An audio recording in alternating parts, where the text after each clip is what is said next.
Assalamualaikum warahmatullahi wabarakatuh. Apa kabar hari ini? Semoga kita senantiasa diberikan kesehatan dan tetap semangat belajar dan berkarya. Kali ini kita akan membahas tentang materi interaksi sosial. Adapun subbahasan materi interaksi sosial, yang pertama pengertian interaksi sosial. Kemudian yang kedua, ciri-ciri interaksi sosial. Yang ketiga, syarat-syarat terjadinya interaksi sosial. Yang keempat, faktor-faktor yang mempengaruhi interaksi sosial. Dan yang kelima, bentuk-bentuk interaksi sosial. Nah, yang pertama kita bahas pengertian interaksi sosial. Apa itu interaksi sosial? Interaksi sosial adalah suatu hubungan secara timbal balik antara individu dengan individu, individu dengan kelompok, maupun kelompok dengan kelompok. Contoh interaksi individu dengan individu, misalnya Ika dan Tika sedang berbicara mengenai tugas yang diberikan oleh Bapak Ibu guru. Kemudian contoh interaksi antara individu dengan kelompok, misalnya dalam proses belajar mengajar antara guru dan siswa. Ya, guru sebagai individu, sedangkan siswa sebagai kelompok. Dan contoh interaksi antara kelompok dengan kelompok, misalnya kompetisi sepak bola melibatkan antara grup A dengan grup B. Yang kedua, ciri-ciri interaksi sosial. Adapun ciri-ciri interaksi sosial, yang pertama, terdapat dua orang atau lebih. Dalam suatu hubungan sosial harus melibatkan dua orang minimal. Jadi kalau hanya satu orang belum bisa dikatakan interaksi sosial. Kemudian yang kedua, terdapat komunikasi. Dalam interaksi sosial harus ada komunikasi. Meskipun kita berkumpul 3 orang, tetapi tiga orang tersebut hanya sibuk dengan HP-nya masing-masing dan di dalamnya tidak ada komunikasi, maka belum bisa dikatakan interaksi sosial. Jadi harus ada komunikasi. Kemudian yang ketiga, terdapat tujuan yang ingin kita capai. Tentunya kita ke sekolah ada tujuan yang ingin kita capai, yaitu ingin menuntut ilmu supaya menjadi orang yang pintar dan cerdas. Kemudian yang keempat, terdapat dimensi waktu, meliputi masa lalu, masa kini, dan masa mendatang. Nah, selanjutnya kita akan membahas tentang syarat-syarat terjadinya interaksi sosial. Syarat-syarat terjadinya interaksi sosial ada dua. Yang pertama, kontak sosial. Yang kedua, komunikasi. Kontak sosial berasal dari bahasa Latin con atau cum dan tango. Con atau cum artinya bersama-sama, sedangkan tango artinya menyentuh. Jadi secara harfiah, kontak sosial adalah bersama-sama menyentuh. Contohnya berjabat tangan, berpelukan, bergandengan tangan, dan lain-lainnya. Kontak sosial ada dua bentuknya. Yang pertama, kontak secara langsung. Yang kedua, kontak secara tidak langsung. Kontak secara langsung seperti tadi contohnya berjabat tangan, berpegangan tangan, berpelukan, dan lain sebagainya. Sedangkan kontak secara tidak langsung itu melalui alat komunikasi. Contohnya lewat HP. Ketika kita nelpon teman, kemudian teman angkat, berarti terjadi kontak sosial.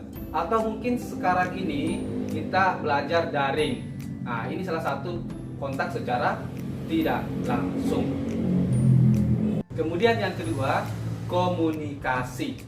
Komunikasi adalah suatu proses penyampaian pesan atau informasi dari suatu pihak ke pihak lain.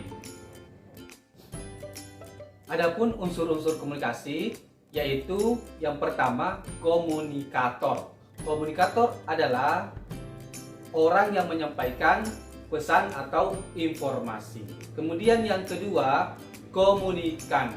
Komunikan adalah orang yang menerima pesan atau informasi. Kemudian yang ketiga, pesan. Pesan adalah isi atau informasi yang disampaikan oleh komunikator kepada komunikan. Yang keempat, alat atau media. Media adalah alat yang digunakan untuk menyampaikan sebuah informasi atau pesan. Kemudian terakhir, yang kelima, efek. Efek adalah dampak yang ditimbulkan dari informasi yang disampaikan oleh komunikator kepada komunikan. Contohnya dalam proses belajar mengajar. Guru sebagai komunikator dan siswa sebagai komunikan. Kemudian pesannya adalah isi atau informasi yang disampaikan oleh guru kepada siswa. Kemudian medianya seperti HP atau komputer yang sekarang ini kita gunakan dalam proses belajar secara online. Atau mungkin media yang lain yang sering kita lihat dalam kehidupan sehari-hari seperti radio, televisi, koran untuk mendapatkan informasi.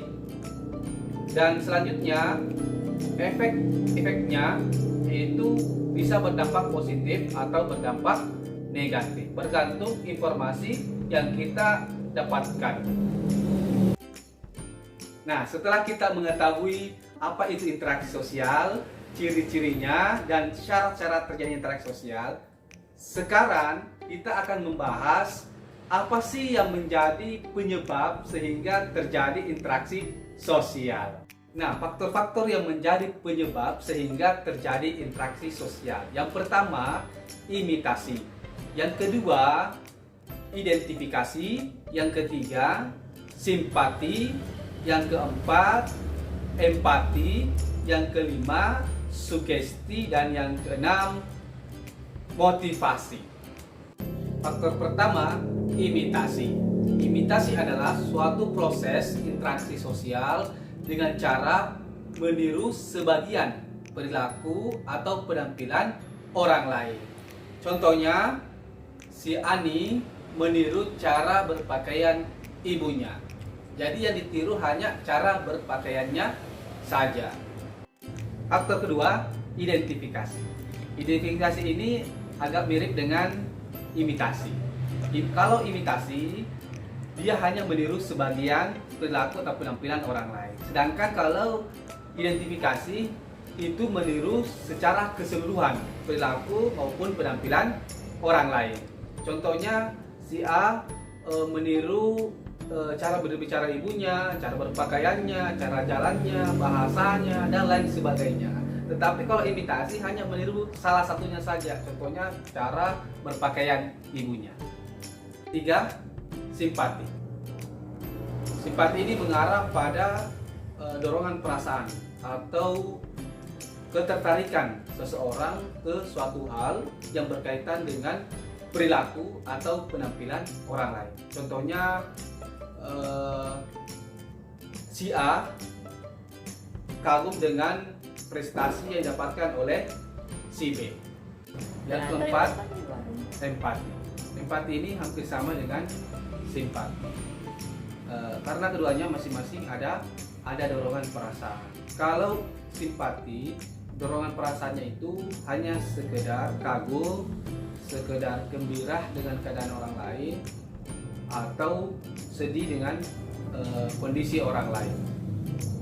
Tapi kalau empati, dorongan perasaannya itu lebih dalam daripada simpati atau disertai sebuah tindakan. Contohnya bencana alam. Si Andi memberikan bantuan berupa uang, berupa pakaian, berupa makanan, atau mungkin si Andi ini menjadi relawan bencana alam banjir ini. Yang kelima, sugesti. Sugesti merupakan pemberian pengaruh atau pandangan kepada orang lain dengan cara tertentu tanpa pikir panjang mengikuti pengaruh tersebut. Contohnya, si Ani membeli produk kecantikan melalui iklan di TV. Alhamdulillah, kita sudah belajar tentang interaksi sosial pada pelajaran sosiologi. Mudah-mudahan apa yang kita pelajari dapat bermanfaat untuk kita semua. Assalamualaikum warahmatullahi wabarakatuh.